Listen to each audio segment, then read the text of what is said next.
और ट्रंप शुक्रवार से ओवल ऑफिस में हैं। वो लगातार मैराथन बैठ के कर रहे हैं, जिससे पूरी दुनिया में खलबली मची हुई है। माना जा रहा है कि ट्रंप युद्ध की कोई नई योजना बना रहे हैं। दावा यहां तक किया जा रहा है कि ट्रंप ईरान पर हमला करने ही वाले थे कि अरब देशों ने उन्हें फोन करके ऐसा न करने की अपील की, जिसके बाद ईरान का 14 सूत्रीय प्रस्ताव अमेरिका पहुंच गया। और अब ट्रंप कह रहे हैं कि नए प्रस्ताव में ईरान उनकी शर्तों पर झुक गया है, लेकिन ईरान के तेवर बता रहे हैं कि अभी ऐसा कुछ भी नहीं हुआ है। तो क्या ट्रंप सरेंडर कर रहे हैं या फिर रण की जमीन तैयार कर रहे हैं? जवाब आगे देखिए। प्रस्ताव बेमेल शुरू, बारूदी खेल। अरब रीजन के हित में हमला ना करे ट्रंप। तो क्या चुनाव से पहले ट्रंप ने घुटने टेक दिए या फिर यूरेनियम डील नई जंग की जमीन तैयार कर रही? अरब देशों के नेताओं ने ट्रंप को तुरंत फोन किया।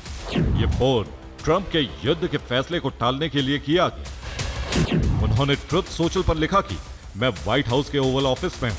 सऊदी अरब के प्रिंस मोहम्मद बिन सलमान, यूएई के मोहम्मद बिन जायद, कतर के अमीर, पाकिस्तान के आर्मी चीफ, तुर्की के एर्दोगन और मिस्र, जॉर्डन, बहरीन के नेताओं के साथ मेरी फोन पर बहुत ही सार्थक बातचीत हुई।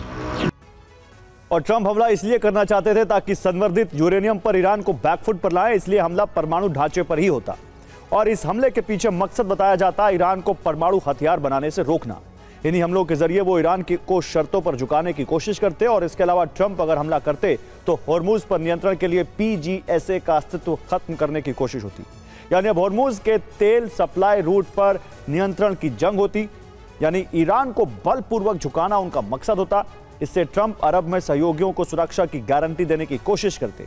ये भी बताते कि अमेरिका अपने सहयोगियों की सुरक्षा के लिए प्रतिबद्ध है, जिससे खाड़ी में अमेरिका का दबदबा एक बार फिर कायम हो सकता था। क्योंकि ट्रंप का दावा है कि Iran highly enriched uranium surrender के लिए तैयार हो चुका है और 10 से 12 साल के लिए संवर्धन रोकने पर सहमति भी हो गई। लेकिन ईरान ने ट्रंप के दावे को नकार दिया। तस्नीम न्यूज के हवाले से आई जानकारी के अनुसार ईरान किसी भी हालत में यूरेनियम नहीं सौंप रहा है, न ही 10 साल के लिए संवर्धन रोकने की बात कही गई है। वो ये कि समझौते के तहत स्ट्रेट ऑफ हॉर्मुज खुल जाएगा। लेकिन ईरान ने इस पर भी जवाब देते हुए कहा है कि अमेरिका का हॉर्मुज से कोई लेना देना नहीं है। उनके मुताबिक हॉर्मुज का मामला ईरान और ओमान के बीच का है।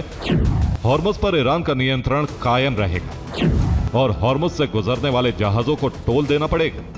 और दरअसल ट्रंप अगर ईरान पर हमला कर भी दें तो यह दांव उन पर उल्टा पड़ सकता था, क्योंकि भूमिगत यूरेनियम तक पहुंच नामुमकिन है। और अगर इस बार हमला होता तो ईरान न्यूक्लियर हथियार बनाने का ऐलान भी कर देता। यानी ईरान कमजोर नहीं होता, बल्कि अमेरिका के सामने और मजबूत हो जाता। रही बात हॉर्मुज की, तो हॉर्मुज में खड़े अमेरिकी पोत पर ड्रोन और मिसाइल हमले भी बढ़ जाते और जो थोड़ी बहुत आवाजाही अभी जारी है वो भी रुक जाती। यानी 30% तेल ब्लॉक होता, जिससे अमेरिका समेत पूरी दुनिया मंदी में डूब जाती। और ऐसा होता तो अरब देशों पर ईरान के हमले होंगे।